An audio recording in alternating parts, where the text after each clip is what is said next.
नमस्कार प्यारे साथियों, मैं स्वागत करता हूं आपके YouTube चैनल फ्यूचर एकेडमी में। तो जो भी प्यारे साथी अब तक चैनल पे नए हैं, चैनल को सब्सक्राइब नहीं किए तो देर न करते हुए प्यारे साथियों लाल बटन दबाइए और जुड़िए हमारे 50 दिन की रणनीति के साथ। तो प्यारे साथियों, जैसा कि BHU एंट्रेंस की जो हम लोग का क्लास चल रहा है काफी अच्छा चल रहा है, ठीक है। तो BHU एंट्रेंस में हिंदी लैंग्वेज से 30 क्वेश्चन आते हैं। ज्यादातर लड़के जो विलेजर्स एरिया के होते हैं वो क्या करते हैं, हिंदी को चूज करते हैं। तो इसलिए हम हिंदी पढ़ाना स्टार्ट किए हैं और हिंदी में प्यारे साथियों 30 क्वेश्चन आता है। 30 में 30 का हमें टारगेट लेके चलना है। जो चीजें पढ़ाना है वो चीज हम आपको पढ़ाएंगे और जो चीज आपको खुद पढ़ना है वो आप पढ़ेंगे।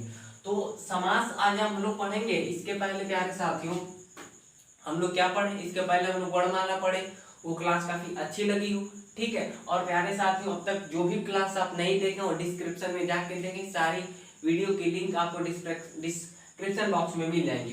तो आइए पढ़ते हैं समास। समास को अच्छी तरह से जानेंगे कि समास कितने प्रकार का होता है, सब कुछ जानेंगे, ठीक है। तो आइए समास को समझते हैं। पहले समास की परिभाषा देख लेते हैं कि समास की परिभाषा क्या होती है। समास की परिभाषा को समझते हैं दोस्तों कि समास की परिभाषा क्या होती है। तो समास की परिभाषा को यदि हम लोग समझे तो दो या दो से अधिक शब्दों से मिलकर एक बना नया सार्थक शब्द क्या कहलाता है, समास कहलाता है। या ऐसे अलग तरीके से देना चाहे तो दो या दो से अधिक शब्दों से मिलकर एक नया सार्थक शब्द बनाने की प्रक्रिया क्या कहलाती है, समास कहलाती है, ठीक है। इसको आप लोग समझिएगा। दो या दो से अधिक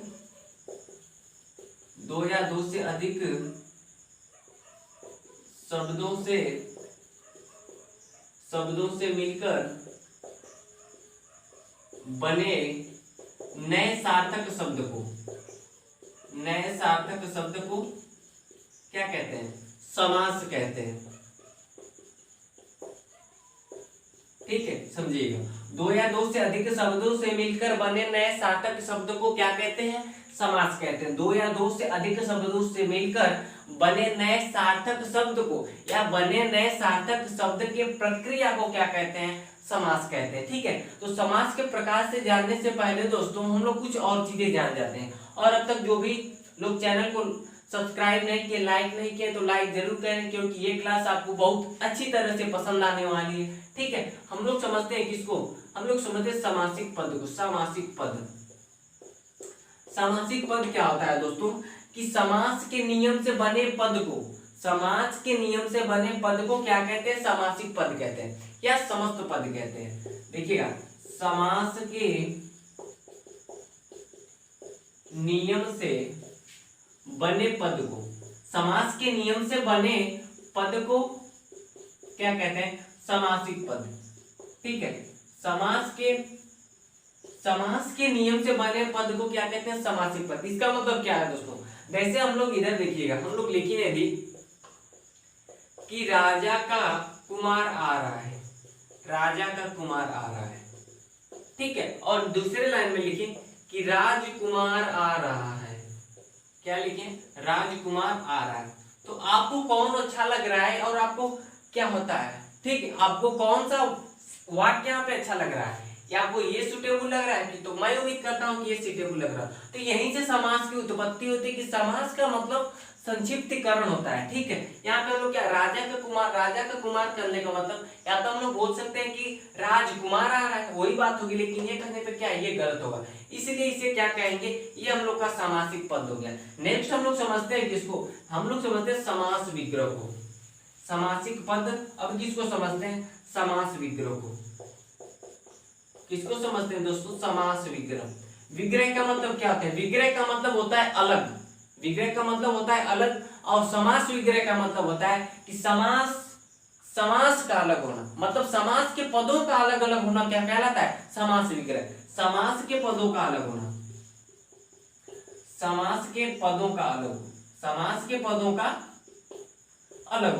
क्या कहलाता है, समास विग्रह। समास के पदों का विग्रह होना क्या कहलाता है, समास विग्रह। जैसे क्या, राजपुत्र मतलब इसका यदि समास विग्रह करें तो क्या होगा, राजा का पुत्र। ठीक है, अब इसमें दो चीज समझेंगे, इसमें काफी इंपॉर्टेंट समझने वाला बात होती है कि उत्तर पद क्या होता है और क्या होता है पूर्व पद क्या होता है। तो प्यारे साथियों, इसमें पूर्व पद पहले को कहते हैं, ये हो गया पूर्व पद। जो पहले आता है राजपुत्र में, राज क्या होगा पूर्व पद होगा, और पुत्र क्या होगा उत्तर पद होगा। तो जो बाद में आता है उसे उत्तर पद कहते हैं, जो पहले आता है उसे पूर्व पद कहते हैं। ठीक है, समास दो या दो से अधिक शब्दों से मिलकर बने नए सार्थक शब्द को समास कहते हैं, या दो या दो से अधिक शब्दों से मिलकर बने नए सार्थक शब्द के बनने की प्रक्रिया क्या कहलाती है, समास कहलाती है। समासिक पद समास के नियमों से बने पद को समासिक पद, समास विग्रह, समास के पदों का अलग अलग होना क्या कहलाता है, समास विग्रह कहलाता है। अब दोस्तों नेक्स्ट बढ़ते हैं किस पे, हम लोग समास के प्रकार को समझते हैं, समास की परिभाषा को समझे। अब किसको समझते हैं, और समास का मतलब होता है दोस्तों संक्षिप्तीकरण। क्या होता है, संक्षिप्तीकरण। एक तरह से कह सकते हैं कि नए शब्दों का निर्माण। ठीक है, एक नवीन शब्दों का निर्माण क्या कहलाता है, समास कहलाता है। ठीक है, आइए हम लोग समझते हैं किसको, समास के प्रकार को समझते हैं कि समास कितने प्रकार का होता है। और यहां से प्यारे साथियों 2 नंबर का क्वेश्चन फिक्स है, समास के प्रकार। और अब तक जो भी लोग लाइक नहीं किए हैं वीडियो को शेयर करिए, ज्यादा से ज्यादा लोगों को जोड़िए और चैनल को सब्सक्राइब कीजिए और हमारा भी हौसला बढ़ाइए आप लोग। ठीक है, समास के प्रकार को समझते हैं कि समास कितने प्रकार का होता है। तो प्यारे साथियों समास कितने प्रकार का होता है, समास 6 प्रकार का होता है। समास कितने प्रकार का होता है, समास 6 प्रकार का होता है। समास कितने प्रकार का होता है, 6 प्रकार का। एक बार फिर से सुन लीजिए, समास 6 प्रकार का होता है। कौन कौन सा, अव्ययी भाव समास, ठीक है, तत्पुरुष अव्ययी भाव समास, तत्पुरुष, ठीक है, अव्ययी तत्पुरुष, ठीक है, उसके बाद कर्मधारय, उसके बाद द्वंद्व, ठीक है, फिर द्विगु, फिर बहुव्रीहि समास। ठीक है, तो समास 6 होते हैं। ठीक है, आप लोग सुनिए, पहले हेडिंग आप लोग बना लीजिए किसको, अव्ययी भाव समास, अव्ययी भाव समास, अव्ययी भाव समास। ठीक है, तो अव्ययी भाव समास किसे कहते हैं कि जिस समास में पहला पद प्रधान हो, जिस समास में पहला पद अर्थात पूर्व पद प्रधान हो, वो क्या कहलाता है, वो अव्ययी भाव समास कहलाता है। समझिएगा अच्छे से, जिस समास में पूर्व पद प्रधान हो, पूर्व पद प्रधान हो और क्या हो, और उपसर्ग हो, उपसर्ग क्या कहलाता है, अव्ययी भाव समास कहलाता है। और इसकी पहचान बता दें, यदि इसकी पहचान बता दें हम लोग, इसकी पहचान क्या होती है प्यारे दोस्तों, प्रति, अनु, आ, ठीक है, यथा आदि। तो ये अव्ययी भाव समास की क्या होगी, ये पहचान है। अभी जैसे समझिए, जैसे अव्ययी भाव समास कौन कौन सा होगा, ठीक है, प्रतिदिन, ठीक है, आजन्म, ठीक है, अनुचर। देखिए डिफिनेशन में ही सब कुछ रखा है, फिर से समझिए। जिसे समास के पूर्व पद, जिसे समास का पूर्व पद क्या हो, प्रधान हो और या उपसर्ग हो। देखिए प्रतिदिन, प्रतिदिन में प्रति क्या है, प्रति उपसर्ग है। आजन्म में आ क्या है, उपसर्ग है। अनुचर में अनु क्या है, उपसर्ग है। और क्या है, ये जो पहला पद है पूर्व पद है, ये क्या है, प्रधान भी है। तो इस तरह से किस अव्ययी भाव समास हो गया कि जिस इसकी पहचान प्रति अनु, ये उपसर्ग है ना, उपसर्ग है, तो प्रतिदिन में प्रति उपसर्ग हो गया, आजन्म हो गया, अनुचर हो गया, भरपेट इसमें भर उपसर्ग हो गया। तो ये जो उपसर्ग जो पहले जिस समास में लगे होंगे, समासिक पद में लगे होंगे, वो कौन सा समास होगा, वो अव्ययी भाव समास होगा। ठीक है, अव्ययी भाव समास जिस समास में पूर्व पद प्रधान हो, वही उपसर्ग हो, वो क्या होगा, अव्ययी भाव समास होगा। प्रतिदिन, आजन्म, अनुचर, भरपेट, भरपेट में भर उपसर्ग होगा। ठीक है, तो इस तरह से अव्ययी भाव समास ये हम लोग का क्लियर होगा। नेक्स्ट अब हम लोग बढ़ते हैं किस पे, नेक्स्ट हम लोग बढ़ते हैं तत्पुरुष समास। सेम इसका क्या होता है, तत्पुरुष समास एकदम इसका क्या होता है, एकदम इसका उल्टा होता है। कौन सा समास, तत्पुरुष समास। दूसरे नंबर पे तत्पुरुष समास। तत्पुरुष समास। देखिए तत्पुरुष समास क्या होता है कि जिस समास में देखिए अव्ययी भाव समास में क्या पूर्व पद प्रधान हुआ, लेकिन इसमें क्या होगा, उत्तर पद प्रधान होगा। जिस समास में उत्तर पद प्रधान हो, ठीक है, उत्तर पद प्रधान हो तथा किसका, कर्म विभक्ति का लोप हो।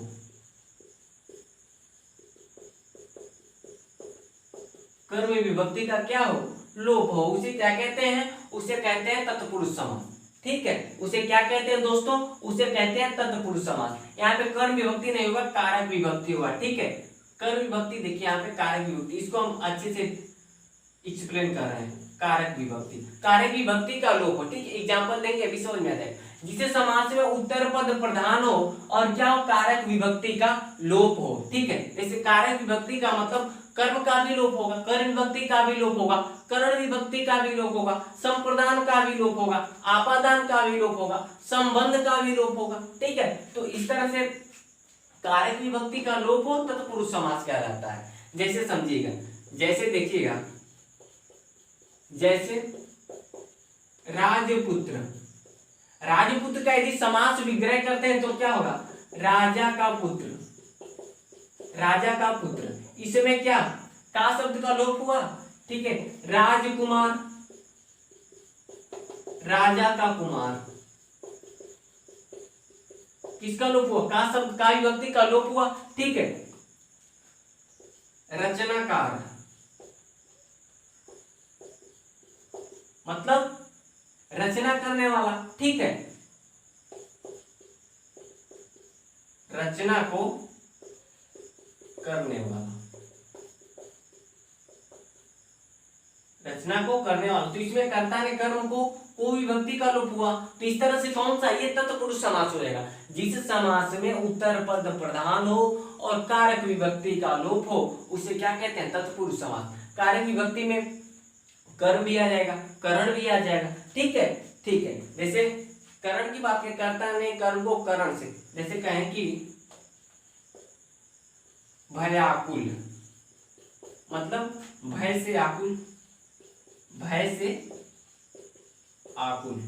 यहाँ पे कर्ता ने कर्म को करण से, करण तत्पुरुष क्या कहा हुई, ये करण तत्पुरुष हो गया। ये क्या हो गया, करण तत्पुरुष, और इसमें क्या, करण विभक्ति का लोप हुआ।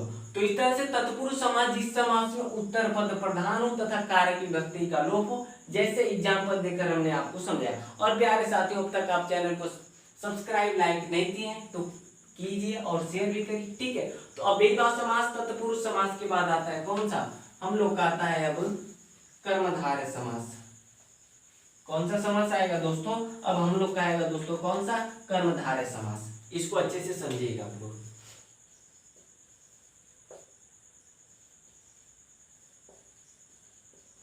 कर्मधारय समास, देखिए कर्मधारय समास क्या होता है कि जिस समास में उत्तर पद प्रधान हो, पहले परिभाषा समझ लीजिए। जिस समास में उत्तर पद प्रधान हो तथा पूर्व पद व उत्तर पद के बीच किसका संबंध हो, उपमेय उपमान का संबंध हो तथा विशेषण विशेष्य का संबंध हो, क्या कर्मधारय समास कहलाता है। समझिएगा, डिफिनेशन में सब कुछ है, परिभाषा में देखिएगा। जिस समासिक पद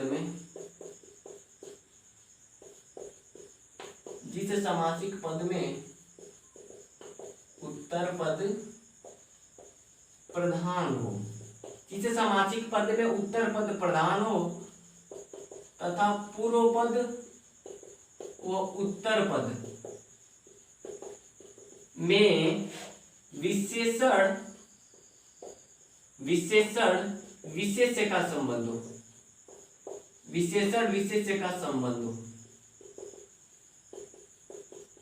ठीक है, संबंध क्या कहलाता है, वो कर्मधारय समास कहलाता है।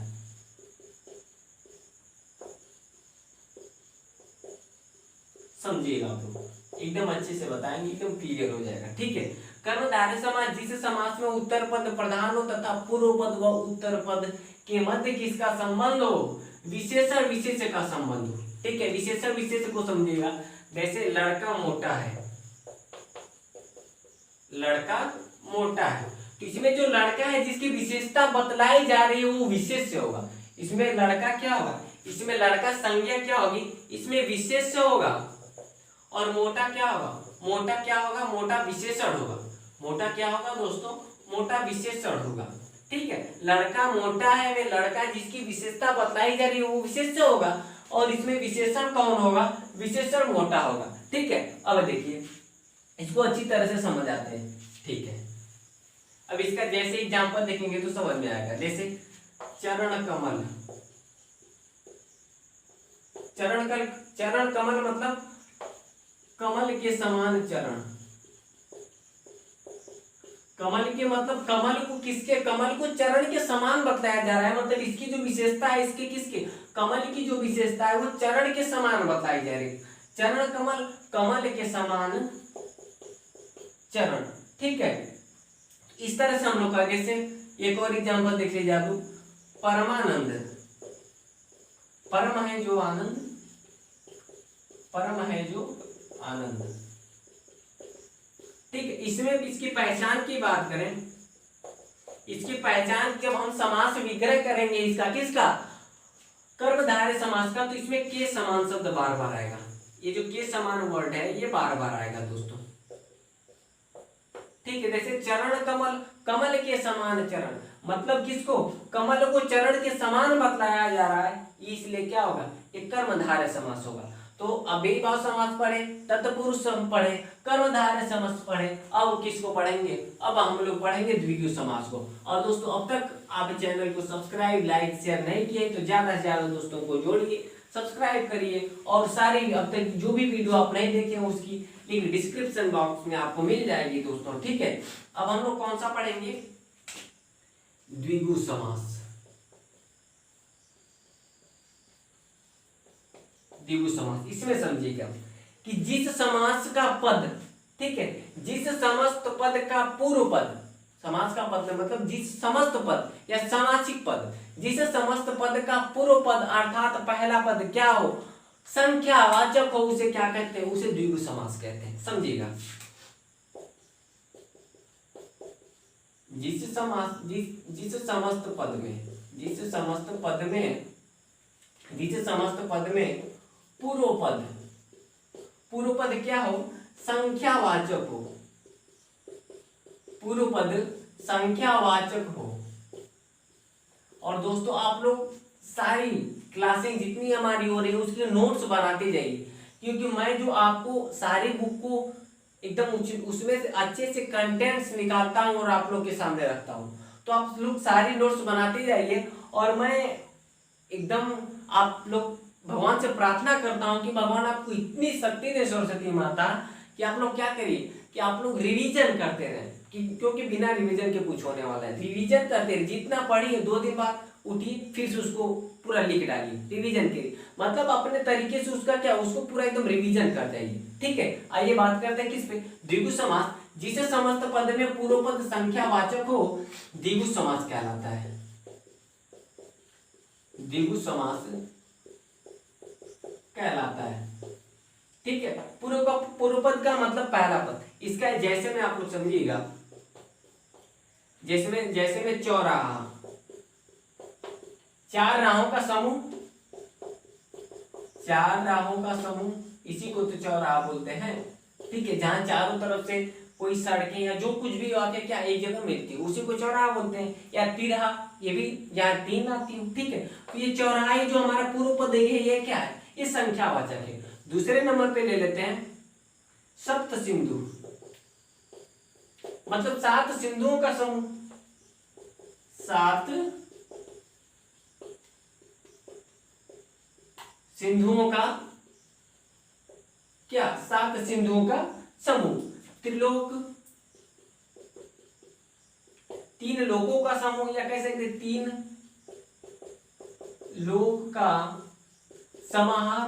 जो भी आप लोग बोल लीजिए, ठीक है। तो ये जो त्रि है ये सप्त है, सात है, ये जो पूर्व पद है ये क्या है, ये संख्यावाचक है दोस्तों, इसलिए यहाँ पे कौन सा समास होगा, यहाँ पे द्विगु समास होगा। द्विगु समास फिर से, जिसे समस्त पद में पूर्व पद संख्यावाचक हो, इट इज वेरी सिंपल, ठीक है। जिसे समस्त पद में पूर्व पद संख्यावाचक हो वो द्विगु समास होगा।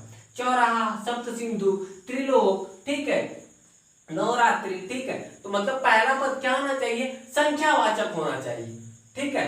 तो इस तरह से द्विगु समास क्लियर हुआ, ठीक है। अब नेक्स्ट बढ़ते हैं हम लोग किस पे, नेक्स्ट चलते हैं द्वंद्व समास पे। देखिए समास से 2-3 नंबर का क्वेश्चन पूछेगा और आपको ये इजी चीज है, इसमें गलत करने की चीज ही नहीं है, ठीक है। आप लोग हिंदी, मैथ, जीके ये सबको एकदम चाट जाइए, एकदम टारगेट बना जाइए। कहां से पूछेगा, सिलेबस हमने आपको बता ही दिया, ठीक है। अब किसकी बात करते हैं, द्वंद्व समास की। द्वंद्व समास, तो जिस समस्त पद के दोनों पद प्रधान हो, जिस समस्त पद के दोनों पद प्रधान हो, जिस समस्त पद में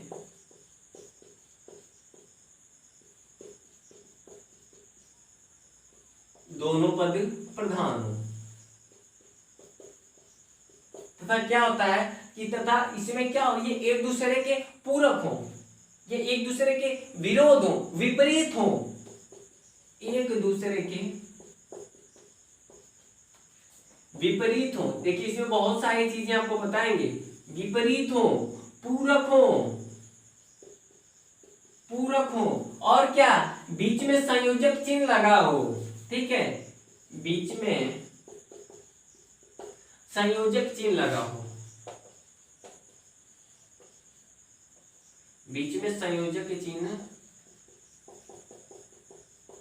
लगा हो, द्वंद्व समास कहलाता है, ठीक है। मैं उम्मीद करता हूं आप लोग को अच्छी से दिखाई दे रहा होगा। जिसे समस्त पद में दोनों पद प्रधान हो तथा एक दूसरे के विपरीत हो, पूरक हो तथा बीच में संयोजक चिन्ह लगा हो। देखिए अब इसका एग्जांपल लेते हैं, अभी तुरंत समझ में आएगा। जैसे में लेते हैं माता पिता, माता पिता, ठीक है। ये लिंग के आधार पे दोनों लोग विपरीत हैं, लेकिन एक समय पे आने पे क्या ये एक लोग एक दूसरे के क्या हो जाते हैं, पूरक भी हो जाते हैं। माता पिता संयोजक चिन्ह लगा है, इसलिए क्या होगा, द्वंद्व समास होगा। अब देख लीजिए रात दिन, रात दिन, ये एक दूसरे के क्या है, एक दूसरे के विपरीत है ना, विलोमार्थक है ना, विपरीत विपरार्थक है, ठीक है। रात दिन और संयोजक चिन्ह लगा है, इसलिए क्या होगा, द्वंद्व समास होगा, ठीक है। अब देख लीजिए एक चीज, देवासुर मतलब देव और क्या, असुर।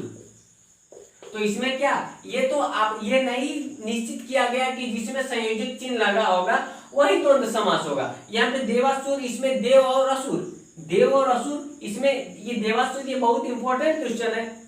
इसमें क्या है, इसमें संयोजक चिन्ह नहीं लगा है, लेकिन फिर भी इसमें द्वंद्व समास होगा, क्योंकि देव और असुर एक दूसरे के क्या है, एक दूसरे के विपरीत हैं, ठीक है, और पूरक भी हो जाते हैं। जिस समस्त पद में दोनों पद प्रधान हो तथा एक दूसरे के विपरीत हो, पूरक हो तथा बीच में संयोजक चिन्ह लगा हो, वो क्या, द्वंद्व समास कहलाता है। लेकिन ऐसा नहीं कि जिसमें संयोजक चिन्ह लगा हो वही द्वंद्व समास होगा, जो एक दूसरे के विपरीत हो वह भी तो द्वंद्व समास होंगे, ठीक है। तो इस तरह से हमारा द्वंद्व समास क्लियर हुआ। अब हम लोग आगे बढ़ते हैं किस पे, हम लोग बहुव्रीहि समास पे चलेंगे, ठीक है, बहुव्रीहि समास।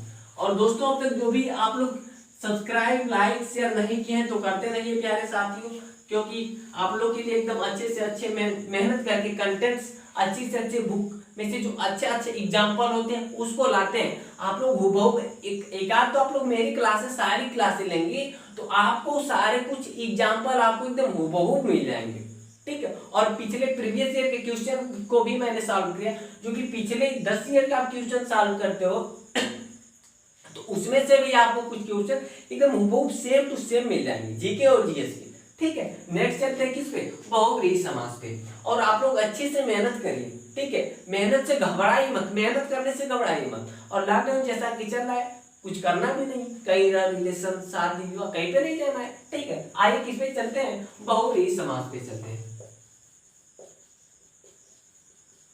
बहुव्रीहि समास, बहुव्रीहि समास को समझिए कि जिस समास में जिस समासिक पद में जिस समास में दोनों पद प्रधान नहीं होता बल्कि दोनों पद मिलकर किसी तीसरे पद की ओर संकेत करते हैं वो बहुव्रीहि समास कहलाता है। जिस समास में दोनों पद प्रधान नहीं होते हैं बल्कि वो दोनों पद मिलकर किसी तीसरे पद की ओर संकेत करते हैं वो बहुव्रीहि समास कहलाता है। देखिएगा डिफिनेशन को आप लोग लिखते चलिए क्योंकि डिफिनेशन में सब कुछ है। समास कोई उतना डिफिकल्ट नहीं है, बस आपको कॉन्सेप्ट पकड़ के चलना है। जिस समास में दोनों पद प्रधान नहीं होते हैं। और प्यारे साथियों, यदि आप लोग को देखिए बेचू जो हम लोग की एग्जाम की जो के लिए प्रिपरेशन चल रही है इसकी डेट फिक्स हो गई, 16 से 31 अगस्त के बीच में एग्जाम होगा। अगर मान लेते हैं 10 दिन एग्जाम टल भी जाता है तो बढ़िया है, आप लोग के लिए टाइम मिल जाएगा और आप लोग पेपर देने के लिए काफी व्याकुल हो सर पेपर कब होगा कैसे होगा, तो पेपर तो होना ही होना है, ये तो निश्चित। चलिए लेट 10 दिन लेट या पहले तो पढ़े बहुव्रीहि समास जिस समास में दोनों पद प्रधान नहीं होते हैं बल्कि दोनों पद मिलकर किसी तीसरे पद की ओर संकेत करते हैं। किसी तीसरे पद की ओर क्या करते हैं? किसी तीसरे पद की ओर संकेत करते हैं, वो क्या कहलाता है? बहुव्रीहि समास कहलाता है। देखिए मेरी हैंडराइटिंग थोड़ी गड़बड़ है लेकिन मैं आपको बोलता हूँ, आप लोग सुन के भी लिख सकते हैं। बिकॉज यदि व्यक्ति लिखना नहीं जानता है ना तो यदि वो सुने, यदि उसकी हियरिंग पावर अच्छी है ना तो सुन के लिखना सुन लेगा लिख लेगा। तो हम आपके लिए लिख रहे हैं लेकिन हैंडराइटिंग थोड़ी गड़बड़ है तो उसको आप लोग कवर करिएगा, ठीक है। बहुव्रीहि समास कहलाता है जिसे समास में दोनों पद प्रधान नहीं होते हैं बल्कि दोनों पद मिलकर किसी तीसरे पद की ओर संकेत करते हैं वो बहुव्रीहि समास कहलाता है, ठीक है। जैसे देखिए जैसे में लंबोदर दोनों पद प्रधान नहीं है, ना पूर्व पद ना उत्तर पद, अर्थात तीसरे पद की ओर संकेत कर रहा है कि लंबोदर मतलब लंबा है उदय जिसका अर्थात गणेश जी, ठीक है। लंबा है उदर जिसका अर्थात गणेश जी, ठीक है। दशानन दस है आनंद जिसके कौन? जिसके रावण, ठीक है। चक्र है पाणी जिनके हाथ में, चक्र है पाणी जिनके हाथ में, क्या अर्थात विष्णु जी। तो प्यारे साथियों इसी तरह हम लोग की समास की क्लास यहीं पे समाप्त होती है। और अब तक जो भी प्यारे साथी चैनल को सब्सक्राइब लाइक नहीं किए हैं वो जल्द से जल्द करें और जुड़िए हमारे 50 दिन की रणनीति के साथ। और प्यारे साथियों क्लास आपको जैसी भी लगी हो आप एक वक्त हमारे काम हमारा करिए, कमेंट्स जरूर कीजिए कि क्लास आपको कैसी लगी हो। इसी तरह इस क्लास को अगले दिन समाप्त होगा, अभी हिंदी की नई क्लास आपके सामने लेके आएंगे। इसी तरह क्लास को समाप्त करते हैं। जय हिंद जय भारत।